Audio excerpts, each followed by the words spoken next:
Hi ಎಲ್ರಿಗೂ ನಮಸ್ಕಾರ. ಎಲ್ಲರೂ ಹೇಗಿದ್ದೀರಾ? ಇವತ್ತು ನಾನು ನಿಮ್ಮ ಜೊತೆ ಒಂದು ಟೇಸ್ಟಿಯಾಗಿರ್ತಕ್ಕಂಥ ಒಂದು ಟೊಮೆಟೊ ಸೂಪ್ನ ಮಾಡೋದು ಹೇಗೆ ಅಂತ ಹೇಳಿ ತೋರಿಸ್ಕೊಡ್ತಾ ಇದ್ದೀನಿ. ನೋಡ್ತಾ ಇದ್ದೀರಲ್ಲ, ನೋಡೋದಕ್ಕೇನೆ ಇಷ್ಟು ಚೆನ್ನಾಗಿದೆ ಅಲ್ಲ.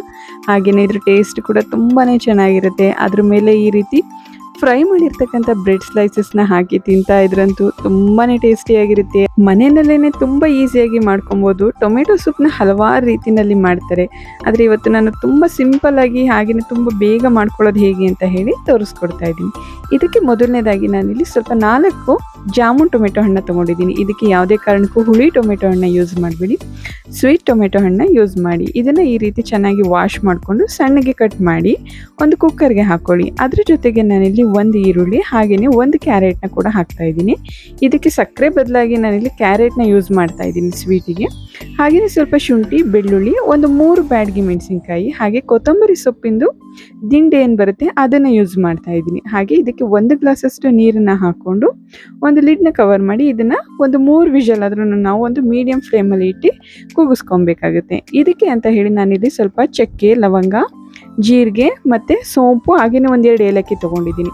ತಟ್ಟೆಗೆ ಇವನ್ನೆಲ್ಲ ಆರೋದಕ್ಕೆ ಹಾಕಿ ಎಲ್ಲನೂ ಕೂಡ ಹಾಕಿ ಮಿಕ್ಸ್ ಮಾಡಿಕೊಂಡು ಒಂದು ಮಿಕ್ಸಿ ಜಾರ್ಗೆ ಹಾಕ್ಕೊಂಡು ಈ ರೀತಿ ಸ್ವಲ್ಪ ನೀರನ್ನು ಹಾಕಿ ಇದನ್ನು ಚೆನ್ನಾಗಿ ಫೈನಾಗಿ ಪೇಸ್ಟ್ ಮಾಡ್ಕೊಬೇಕಾಗುತ್ತೆ.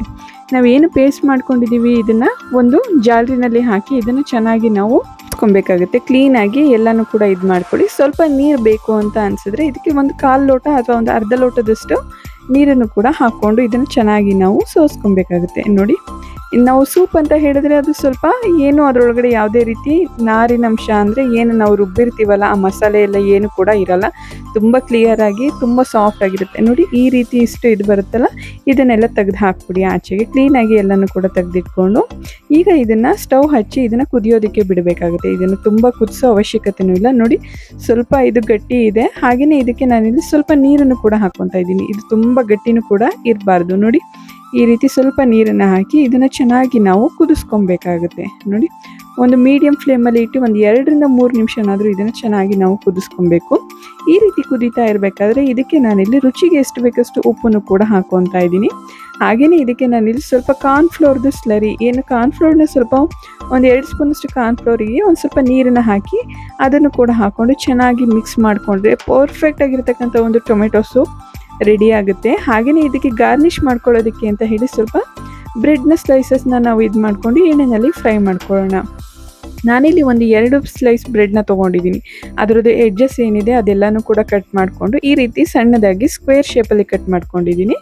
ಅದನ್ನು ನಾವು ಒಂದು ಮೀಡಿಯಂ ಫ್ಲೇಮ್ನಲ್ಲಿ ಇಟ್ಕೊಂಡು ಎಣ್ಣೆಯಲ್ಲಿ ಇದನ್ನು ಚೆನ್ನಾಗಿ ನಾವು ಡೀಪ್ ಫ್ರೈ ಮಾಡ್ಕೊಬೇಕಾಗುತ್ತೆ. ತುಂಬ ಫ್ಲೇಮ್ ಹೈ ಇಟ್ಕೊಳ್ಳೋದಕ್ಕೆ ಹೋಗ್ಬಿಡಿ, ಸ್ವಲ್ಪ ಕಡಿಮೆ ಉರಿನಲ್ಲೇ ಕೂಡ ಇದನ್ನು ಚೆನ್ನಾಗಿ ನಾವು ಫ್ರೈ ಮಾಡ್ಕೊಬೇಕಾಗುತ್ತೆ. ನೋಡಿ, ಈ ರೀತಿ ಫ್ರೈ ಮಾಡಿಕೊಂಡ್ರೆ ಇದು ಕೂಡ ರೆಡಿ ಆಗುತ್ತೆ. ನಿಮಗೆ ಇದಕ್ಕೆ ಬೇಕಿದ್ರೆ ಇದ್ರ ಮೇಲೆ ಈ ರೀತಿ ತೆಗೆದಾದ್ಮೇಲೆ ಚಾಟ್ ಮಸಾಲನೂ ಕೂಡ ಹಾಕೊಬೋದು. ತುಂಬಾ ಈಸಿಯಾಗಿ ಟೊಮೆಟೊ ಸೂಪ್ನ ಮನೆಯಲ್ಲೇ ಮಾಡ್ಕೊಬೋದು.